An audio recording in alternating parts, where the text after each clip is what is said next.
And I believe that if I learned those 3 skills sooner, I would actually be more, air quote, successful than I am today.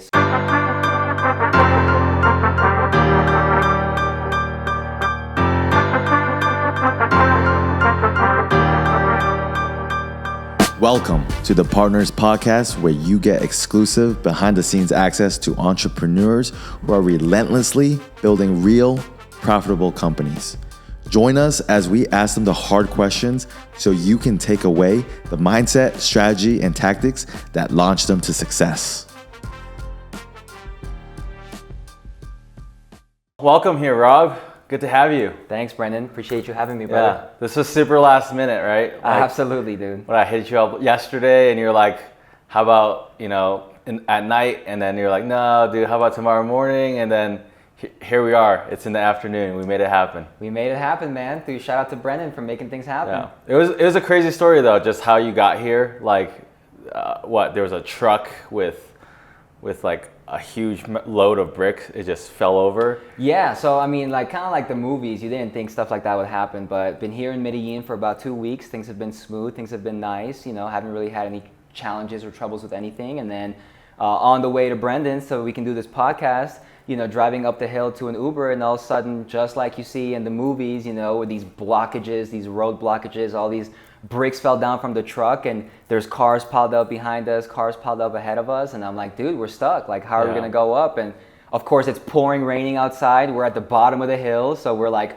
super far from where your apartment is, and he's like, bro, like, we're still gonna make this happen. I'm like, all right, let's make it happen. And literally, you had to climb a bridge and bring 2 umbrellas, so that way we can make our way here. So again, shout out to Brendan, man. Appreciate you having me, bro. Let's go. Well, welcome to another episode of the Partners Podcast. Here today with Rob. He's a legend. Been following him on Facebook and social. He's always making moves. So Rob, why don't you just introduce yourself? Your last name's hard to pronounce, so I'll let you do that one on your own. Who are you? Like, how did you come to be the man you are today? Like, where'd you grow up? Yeah, I mean, loaded question. A couple things there. Appreciate that. So again, thank you for having me, Brendan. My name is Robert Espitia Pierluisi. I was born in St. Martin. It's a small island in the Caribbean. And when I was at the age of 10, finally moved to the United States. Before then, definitely traveled to a couple different islands, a couple different countries here in South America. My parents are of South American descent. And then lived in the U.S., pretty much been living there ever since. Spent a lot of my time in Colorado, and now currently my home base is in Houston, Texas. But after coming here to Medellin, I don't know, man, I might have to set up a home base in here. It's pretty awesome. And the journey, it's been a blessed one. I'm very grateful.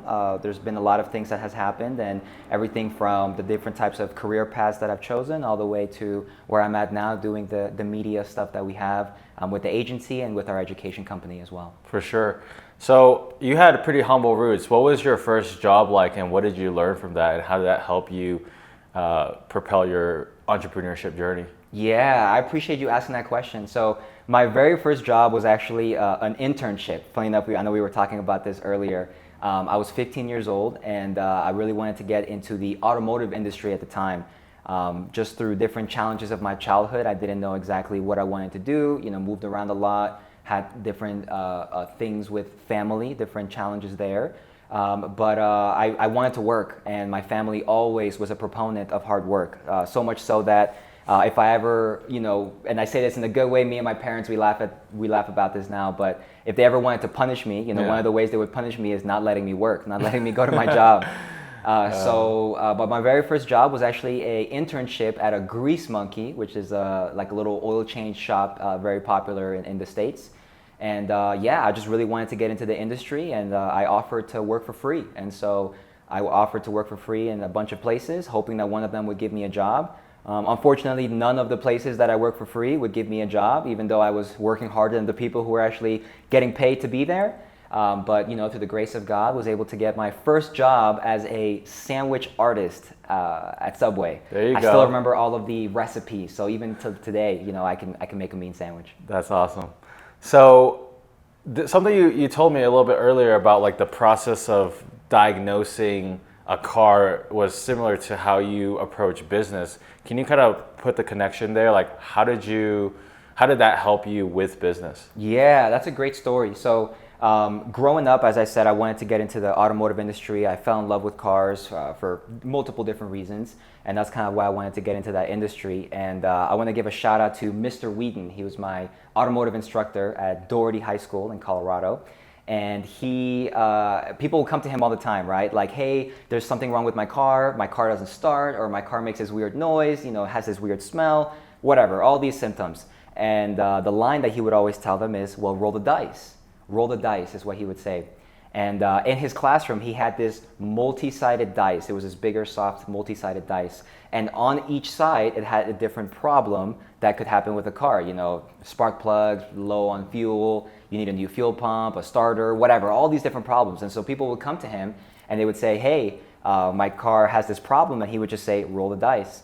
And, being in the automotive industry, which is very, very big on diagnosis, making sure that you try to fix the car the right way the first time. Otherwise, you have angry customers, you have people who are going to pay more and more money to try to solve the same problem. You want to fix things right the first time. And so there's a huge need for a skill set in diagnosis.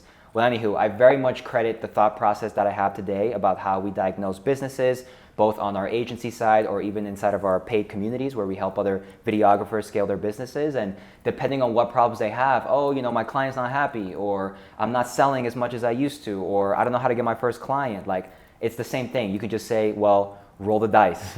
And you really want to be able to pinpoint exactly what the challenge is, what the problem is, and have more of a sniper approach rather than like a spray and pray shotgun and try to see what works. Roll the dice sounds like you're leaving it to chance. What does it mean exactly in terms of like the diagnostic process? Do you take a best guess? Like how do you break that down? Yeah, so I think there was some satire in that line. I think it was more of a joke of somebody comes to you with like a random symptom and it's like, well, it could be anything and everything. So let's go ahead and talk about it, right? Let's kind of go further. One of the things that I learned when I was in school for the automotive was when it comes to diagnosis is don't always ask what's wrong. That's not always the right question. Sometimes you want to ask what is right, what is working, and that way you can do the whole process of elimination and then kind of pinpoint to what the problem is. So the whole line, roll the dice, I think is more of a joke and meaning it could be anything and everything. Yeah. And so let's go ahead and talk about it and figure out what is the real thing.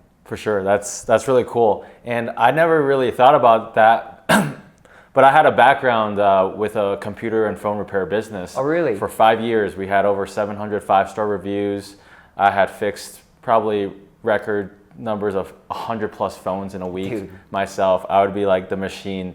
They'd be like, we got 10 iPhones in today that need fixing. They're all in the queue. I show up 2 hours late because had a crazy party night the night before back when I was on a college campus. Oh yeah. And I would just crank out each repair, and I could fix things that no one thought was possible, even just because of the diagnostic process of like really trying to pinpoint what's wrong, all the way down to like a cable that was a little bit like loose or was bad, and being able to diagnose that and having that process, that framework, has actually helped me tremendously in my coaching business. And I had never even thought about that. It just like, for me, I was always a problem solver, but I actually had a formal process in diagnosing problems and issues.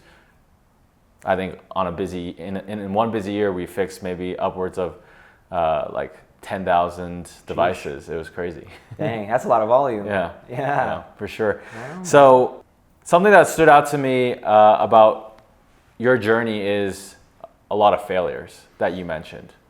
How many business partners and like joint ventures have you gone through, and just kind of maybe some of the key ones to remember in terms of lessons that you've learned or triumphs that you've had? Tell me about your business journey when it comes to partnerships and finding people to work with. Yeah, that's a great question. Thank you, brother. So what I'm going to say is by no means a flex, by no means is anything that people should inspire to be or to try. But I've had multiple businesses, and as most people can guess, most of the businesses, when you first try, they're not going to be successes. In fact, even most successful entrepreneurs, the first couple of businesses that they start are not the ones that they end with, are not the most successful ones. So I've had a history of hustles and businesses and LLCs and partnerships. If I had to count it all, I've probably had anywhere between 7 to 9 different official business partnerships with, trying to start e-commerce stores or software companies or other versions of different media companies. But right now, in today's current date, a majority of what I do is just between 2 companies, the agency that I have as well as the education company. And both of them I do with my brother and my business partner. But yeah, a lot of failures along the way. If I was to think of one of the bigger ones that I learned a lot of lessons from was we started me and an old client of mine, really, really good client and really, really good friend as well. We started a real estate software company where I'm not going to go over the goal was to defeat the traditional way that people buy and sell houses. Yeah. Discounted commissions, this and that. We ended up building out this whole custom platform. We had a co-partner who was a software engineer, and we ended up putting over $80,000 into this business and, ended up making zero. And so within like a year, kind of that ended up closing, and I sold off all my shares from that. I believe the main owner, he might be doing something with it, but that was a fresh reminder for me because I had a lot of companies where, they bootstrap it, right? You start from the beginning, you just put in your blood, sweat, and tears, everything you can. But then here we had this company that had $80,000 worth of funding and they ended up doing nothing, it did nothing. And so it's not the money, it's the commitment to it and the process. But you got to maybe fall a couple times, scrape your knees along the way. So yeah, some of the more well-funded startups, and like I have friends that have gone through Y Combinator, got $2-3 million of funding. What they lack is the tenacity and grit that the people that bootstrap and that are always on their last dollar, that always need to figure it out, week of. Yeah. that quality is something that you develop from. I would say like a lot of us got it from our childhood. Like you had a tough upbringing. I would say I had a fairly challenging upbringing. I would always fight with my dad. I was getting in trouble in school. I was always having to like figure things out for myself, and that allowed me to have the tenacity that has led me to persevere today. And so like, what about your childhood has led you to have the qualities that have made you a more successful entrepreneur? Yeah, thank you for that, man. I'll use the word successful. We were talking about this earlier in loose quotes, right? Everybody has their own definitions. Everybody has their own way to put meaning to that. But as I said earlier, my parents have always been a proponent of hard work, all of them. Growing up, my mom and my dad, they ended up splitting up. But all of them, they always said to work hard. My mom, as I was growing up, she would look at me in the eyes and she would literally tell me, and this is not a diss towards the profession that I'm about to name. This is not a diss. This is a very hardworking man. But she said, if you want to be a doctor, I want you to be the best. If you want to be a trash man, I want you to be the best. So regardless of whatever it is that I wanted to do, my parents just wanted me to be the best. And all of them, my entire family, they've always wanted to support hard work. And I would say that was probably a huge proponent. Being lazy was never an option. And then my dad, my current dad, he's technically, not blood, but he's adopted father, and he taught me what it means to be a man. And so calling him anything less than my dad feels wrong. So for the rest of the podcast, I'm going to call him my dad. And he would always tell me, he was a military man, so 28 years in the Air Force, very, very high-ranking, personnel. And he would say, the way you do one thing is the way you do everything. And so being lazy or doing things, in his words, half-ass, was never an option. It was never something that they would tolerate. And so just being a hardworking person and doing your best was something that my parents always wanted me to do and be. And that definitely translates into my siblings. Obviously, me and my brother, we do our businesses together. And my sister as well, very, very intelligent. She went more the book smart route, the traditional education route. I think, laziness or not trying your best or missing assignments, I don't want to say being anything less than perfect, but anything less than good was just not necessarily an option. And of course, they encouraged it in the right ways, in the best ways. And, nowadays we can be best friends about it. Of course, when I was young, I would, have my personal thoughts and my opinions about the way they did things. But looking back, I'm extremely grateful for everything, and I wouldn't have changed a thing. Yeah, that's amazing. When it comes to partnerships like that are working out, you work with your brother. How's that dynamic? Like, how do you guys work together and build each other up? Yeah, so I'm very, very grateful that me and my brother, we've always been together ever since I can remember. So I'm the older brother, but I've never had a single memory where my brother wasn't there, my younger brother. And so, we've always done everything together, even if it was going to the gym. He actually, I want to give credit where credit is due. He's my biggest inspiration for health, for going to the gym and for fitness and all those things.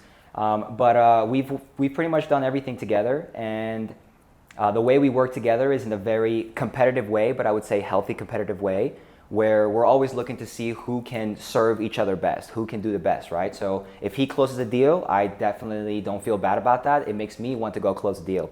If I close a deal or a student just gets a great result, it makes him want to go do the exact same thing. So I'll say there's very healthy competition. Iron sharpens iron.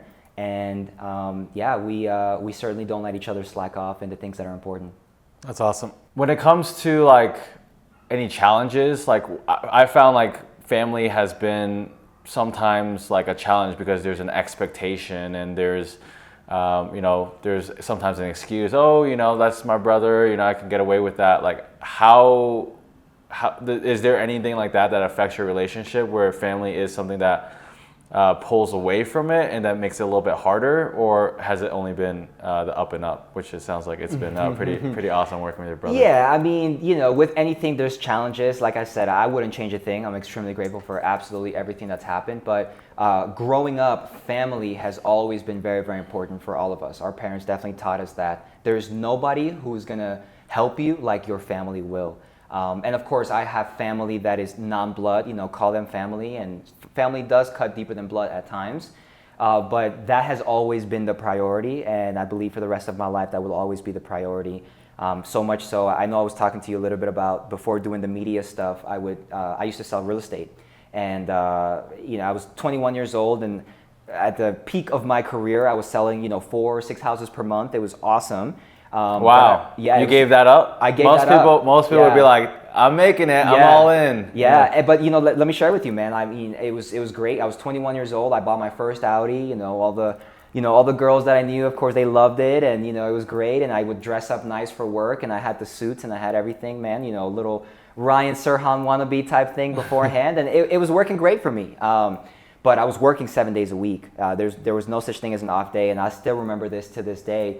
I was producing, I was working under a team, and I completely turned this community around. There's this community that I was working in that they weren't selling for months. I came in the first month, we were able to start selling 2 houses, 4 houses, 6 houses per month.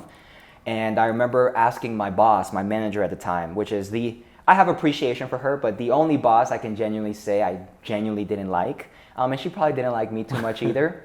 And we all have those. Yeah. And I remember asking her, with a week or 2 weeks ahead of time, it was Father's Day or my dad's birthday. It was one of those two days. And she was like, yeah, sure, like you can have the day off. And then when the time came, she actually told me that I couldn't have the day off. Damn. And that was something that that was the one and only strike that I needed to know that this is not the route that I'm going to continue investing in.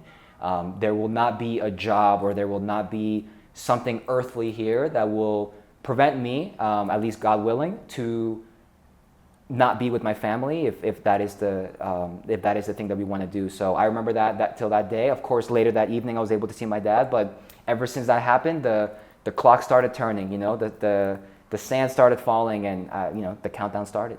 Well, that's a strong motivation to want to go the other way when family is that important to you, and someone says you can't have what's most important to you, even when you ask for it and they said yes, they went back on their word. That's definitely not where you ever want to be. So I'm glad that you've moved on to bigger dreams, and what are you building now? Like, what is it that you're building now? Thank you. And I want to touch on what I was building now, but something that I do want to bring up is something that I think a lot of entrepreneurs face, or people who are going to be new. I'm not sure if your audience consists of a ton of experienced entrepreneurs or maybe some up-and-coming entrepreneurs. And something that I do want to share with that specific audience is that there are going to be peaks and valleys, and sometimes you have to actually be willing to take the valley before you get to the peak. You know, as I shared with you, I was doing pretty well. You know, I was a 6-figure earner, 21 years old. I just bought a new car, and you know, life is great. And pretty much went straight to zero, you know, in trying to start the media company with my brother, and we had a couple other people we were starting it with. And this was I'll share with you, this was in 2019 when I quit my job. And I'm sure you can imagine, I don't know if they're still monitoring, but the C word, the vid, that happened in 2020. And that absolutely changed everything for us, because when we first started the company in 2019, we started getting some gigs, we started getting some clients. We had over $10,000. I mean, I say this now looking back, it's funny, but we had over $10,000 in contracted projects. And you know, at the snap of a finger, with this whole, you know, Rona thing that happened, we literally lost it all. Every single client canceled, everything, you know, went down south, and it was tough. And so just what I want to share with people is there's been multiple times in my story, and I'm happy to admit this, that I did think about stopping, or I did think about giving up, but it's always when you decide to push through, even if it's to pivot. Sometimes pivoting also means pushing through. That you got to do that. So anywho, I just wanted to talk about that because I shined on the highlight of the real estate career and all that, but it was a very, very tough 2-3 years trying to get the company rolling. I mean, everything from crawling and scraping and bleeding and crying and begging and everything you can think of that it takes to get something off the ground running. We experienced all those. So very, very relatable whenever I talk to other entrepreneurs who are doing the same. And you know, my story is no different than that. So anywho, I didn't want to sidetrack from the question, but I just wanted to bring that up because it is something I can relate. Like during coronavirus, when it first broke out, we had to shut down for a good week or two. We didn't know what was going on. Luckily, real estate was deemed as an essential business, and we could start shooting houses again with masks and all the protective gear on. Yeah. And yeah, it was definitely hard, but that point of saying, hey, we're not done. We're gonna figure this out no matter what, led us to, you know, hit the ground running again really fast. And once the business was allowed, we had our best months ever. We literally doubled, tripled our business. Amen, brother. And that comes with its own challenges, right? Once you hit the highs with the interest rates going up, the market pulled back 50%. And then I had to deal with another set of challenges, which is how do I reduce my team to fit the amount of business coming in? Because no matter how much wishful thinking or, you know, hustle or innovation, when the market pulls back 50%, when interest rates are up, even large companies like Tesla, you know, their sales are down. Yeah. So it's definitely challenging, and it's, you know, something that I borrowed $250,000 to make sure I paid everyone's payroll, hoping that the market would turn next year. The market didn't turn. And we were just breaking even or running at a loss for such a long time. So imagine. All of those great times and amazing accomplishments, usually it just feels like a storybook, right? It's ironic, you get hit with something that's catastrophic, whether it's family, whether it's life, whether it's business. You know, I really appreciate the journey because those highs are amazing, and those lows, they define who you are, and they help you create a better company. In many ways, we lost a lot of good team members, but the ones that stuck around, now we're stronger than ever. So, yes. Talk to me about the current business. What are you building right now, and what is the dream and goals there? Yeah. So as I shared with you earlier, brother, you know, I definitely had the entrepreneur shiny eye syndrome. You know, oh, this opportunity, try this, try that. You can make more money by doing this. But happy to say that right now our focus is pretty much just in 1 to 2 verticals. They relate to each other very much, which is our media agency. So me and my brother, we help high ticket coaches, consultants, course creators scale their business, get guaranteed sales using video content. Everything from short form, long form content, you know, automations, funnels, the whole back end of a marketing system. I think if any videographer or creative is watching this right now, you know, that is the way that you have your job security, is as the market changes, you need to change with it, you know. And so nowadays, all those things are required to be a successful media company owner, in my opinion, and in our experience as well, having 3,000 students that we've helped in the videography space. We've seen the same thing with them. And so then that segments into our next company, which is Micro Content Mastery. So our agency is called Brand with Video. And then our education company is called Micro Content Mastery. We first started talking about short form content, and a lot of the things too, I want to talk about this with entrepreneurship. Sometimes you get lucky, with right place, right time. Sometimes you don't, but sometimes you do. And when you do, you definitely want to cash in every opportunity you have. So me and my brother, we were already creating short form content back in 2020. So this was before TikTok, at least before TikTok was popular, before Reels, before even IGTV was a thing. Like, you remember IGTV, bro? Like, you didn't even do that anymore. Before all those things. So we were creating short form content at the time. But then with the whole TikTokification of social media, Instagram having Reels and YouTube having Shorts, it was just the right place, right timing, and both our agency and our education company took off because of that. So, and the whole hormosification of everything that's been going on. I see you got the $100 million leads book right there. There you go. Yeah, man. Shout out to Mosey. But yeah, so nowadays all we focus on is our agency where we service our clients. We also partner with a lot of our students using our agency, the resources that we have there, the team that we have there, the experience.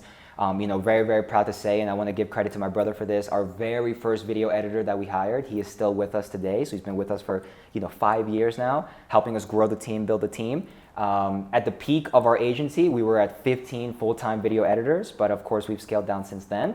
And with our education company today, we're just looking to help as many videographers, content creators, creatives, be able to live the life of freedom that they want, which is the reason that me and my brother got into this business to begin with the 3 freedoms that we define being, financial freedom, location freedom, and time freedom. So those are the things that we teach inside of our education company. And if you have a camera, if you're creative and you want to, live life on your own terms, you don't want people to say, no, you can't see your dad for his birthday, no, you can't hang out with your family, then that's what we try to teach. That's the route we go. Yeah, something that struck me is, like you said, of course we scaled down.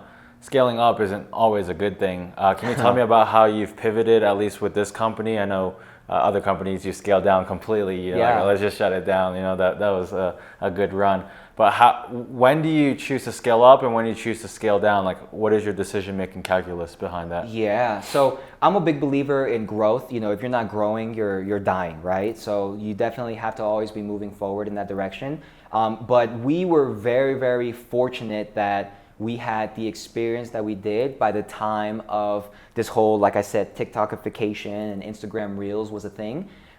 We already had a bunch of clients that were doing short form content with us, but then because of this big popularity and people saw that we were already working with some of the big names, like we've worked with, Think Media, and currently, I don't want to speak too much, but my brother is working on a deal with a software company that I think every single videographer knows about. And once that is said and done, we'll talk about that. And then a couple other big names as well. And when people saw that we were working with those types of clients, they wanted to join us as well. So we grew out of demand, which is, in my belief, always the best way to grow. I think investing into a company, trying to foresee growth is good, but that's something that must be calculated. I think you want to be very sure about that. And we grew very quickly, and it was our first time doing all these things. So there's things that we could have done better, of course, looking back. But to answer your question, I believe that the best way to grow is to grow by demand. So how can you build more demand around what it is that you are doing, around your services, around your solutions? And then we scaled up because, at the peak of our production, we were doing 600, 700 video deliverables per month. And so you need a lot of video editors to be able to do that. And it was all internal.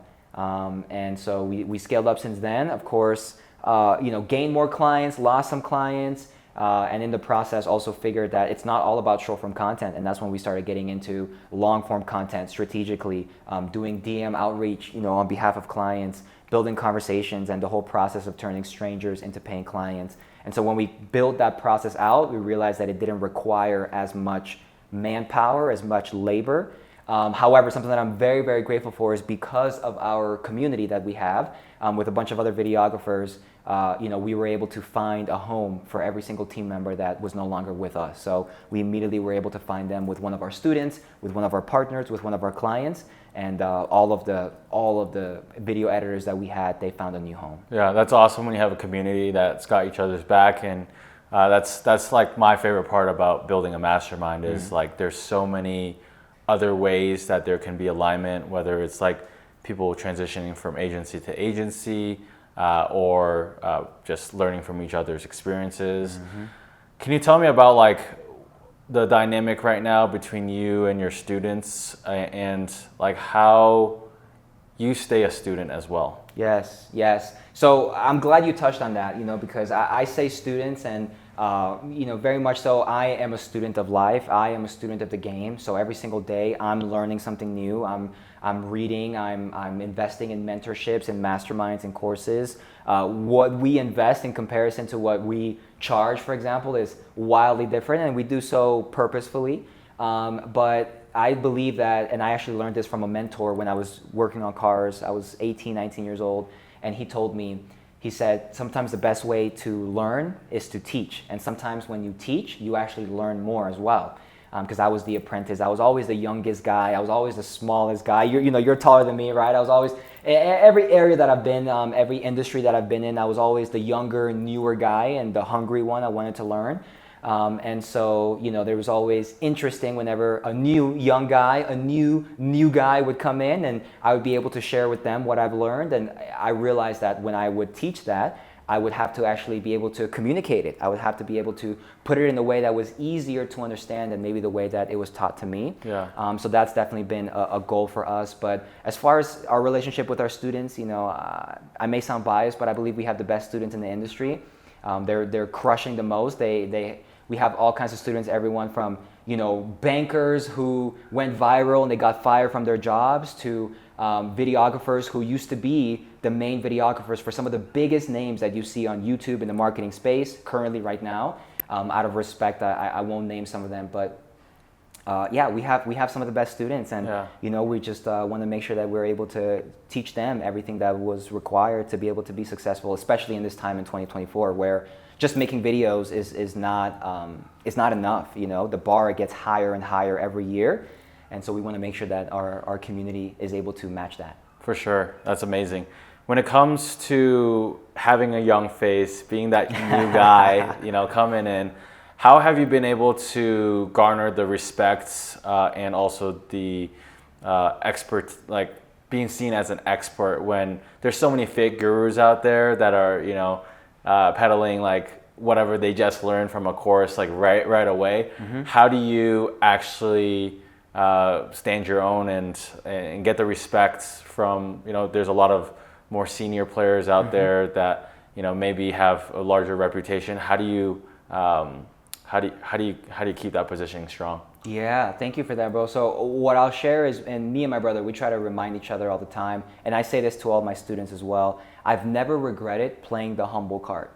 There hasn't been a moment in my life where I've ever said, man, I could have been a little bit more standoffish. I could have been a little bit more disrespectful. That's never happened. I've always, if anything, I'm like, man, I wonder if I didn't have to say all that. Maybe I could have said less. And I think sometimes when you say less and you do more, that speaks more volume. So that's always been what we've tried to do. Is just, let our actions speak for ourselves. But yeah, always just try to play the humble card and then let my work speak for itself. I always let my work speak for itself when I was in the automotive industry. I tried to let my work speak for itself when I was in the real estate industry. And now I, let my work speak for itself when I'm in the media industry and the education industry, and just let the results speak, making sure that people know about the wins. I personally don't talk about my personal wins. I don't talk about what's in my pocket, but I sure as hell will celebrate my students every single time they have a win. So when people see that, they associate you as that. And I also think it's a time thing. I think, now we're in this world, you and I connected through the internet, and things happen faster. But before all that, the traditional route, you had to work your way up something. You had to go through some type of initiation. You had to have dealt with things in life that prove that you actually are who you say you are. Before all this stuff, like I said, initiations, right? Whether it was hunting, whether it was doing certain things like that. And so I always have welcomed those challenges, and that's just part of the work that I believe speaks for itself. So for anybody who is trying to get into the game, whether it's the agency space or the entrepreneurship space, the best thing you can do is let your work speak for itself. In my opinion, play the humble card, and eventually, I'm not saying you don't have to, God willing, I always will be. But people will start speaking on your behalf. They'll start saying things about you without you having to say things about yourself. And I think that is just the best long-term route if you want to have a name, or if you want to stick your ground in a certain industry or your space. Yeah, amazing like perspective there. I know we're closing in on time, so we've got 5 more minutes, hopefully enough for 2 more questions. When it comes to qualifying and building your team, what are you looking for? How do you qualify and disqualify the right people and the wrong people? Yeah, that's a great one. And so when we share with you from the very first, I'll share all of the companies that I've ever had. I've always had some type of partner, some type of like help. So from the beginning, I can't say I've done anything alone. I'll never credit doing anything alone. And even if it was just my physical body, through the grace of God, He was always with me. I was able to do things. But when it comes to looking for who you want to be as a team member, I'm actually going to steal a line that I learned from my mentor, one of my mentors. And he said, if you wouldn't work with them for a day, then you shouldn't. Or I'm sorry, let me start that over. If you wouldn't work with them for life, then you shouldn't work with them for a day. And so we've certainly hired a bunch of vendors. We've hired a bunch of partnerships. We've had a bunch of employees, and some people were like in need of help right now, especially when we were scaling our agency. We were doing 600, 700 deliverables per month. We needed bodies fast, but because of that fast hiring, we hired some people who maybe we didn't want to work with forever. So that would be my number one advice: is if you don't see yourself working with them forever, you probably shouldn't work with them for a day. Yeah, that's a good nugget right there. I'm gonna try to remember that in my next interview and when I bring on additional team members. Last question: if you had to reset, like start from ground zero, or like let's just say you went back in time and you could give your former 15-year-old self some advice, and that person would actually listen. Because I know when we're young, we're pretty we're less humble because we're like, oh, we know what we're doing now at this point. What would you tell that person, and what would you want to what lesson would you want to share with the rest of the world? Yeah, so like I said earlier, I'm very grateful for every single thing that's happened in my life. I wouldn't change a single thing. And even 15-year-old Rob, I think he was still pretty humble, honestly. Who knows, right? That was 10 plus years ago. So I'm basing off of my human memory, which is imperfect. But I would just tell him to work hard, man. I believe that there is hard work never goes in vain. There's never amount of work that you can do that you don't learn something from. And so I will say work hard, but also find the people whose results you want to replicate. I think I had a lot of mentors, and some people had some results that I wanted to replicate. Some people had certain results I didn't want to replicate. And so I always tried to pull the best of what I could. But if I had to give advice for somebody who's young or just starting into the game, I'll say, it's cliche, but work hard, because when you take one step, you'll find out what the next step is, inevitably. Not to try to transform your audience, but also I believe a big part of it is faith. I think, like they say, inspiration will hit you, but it must find you working. I believe the same thing with blessings. Blessings will hit you, but God must find you working. And so as long as you do your part, I think sometimes the rest kind of falls into place. And as long as you surround yourself with the right people, I think inevitably, even if it's by accident, if everybody's getting wet, you'll eventually get wet as well. Yeah, reminds me of the saying, if you take care of business, business will take care of you. That's and facts. So it's quite beautiful. Like a lot of times you don't see, the light at the end of the tunnel. You don't see the instant, money in the bank account. It requires you to put in the repetitions, to fail, and all of those failures have created the Rob I see in front of me today, who has the wisdom, even though you still got a baby face. You sound like from our podcast today, you sound like a very wise, experienced entrepreneur that's humble as well, that's willing to learn. So I see huge success in front of you for all those that you can serve. I appreciate that, brother. If I may add one last thing, just for the for the people, for as far as skill sets, especially in this day and age, you were saying, hey, if you had to do a reset, if you had to go back in 2024, I believe that the best skill sets that an entrepreneur can learn is how to make good offers, how to market, and how to sell. And I believe that if I learned those 3 skills sooner, I would actually be more, air quote, successful than I am today. So that is something that will always be worth investing into. Learning how to make better offers for people, learning how to solve their problems, learning how to get awareness around that offer, how to just let people know about what you do, and then of course being able to actually turn that into money, which is a sales process. So if you're an entrepreneur, there is never enough investment that you can do into learning how to do any of those 3 things. Amazing. Thank you so much, Thank brother. you, Brendan. I appreciate you, brother. Yeah, thank you, Rob.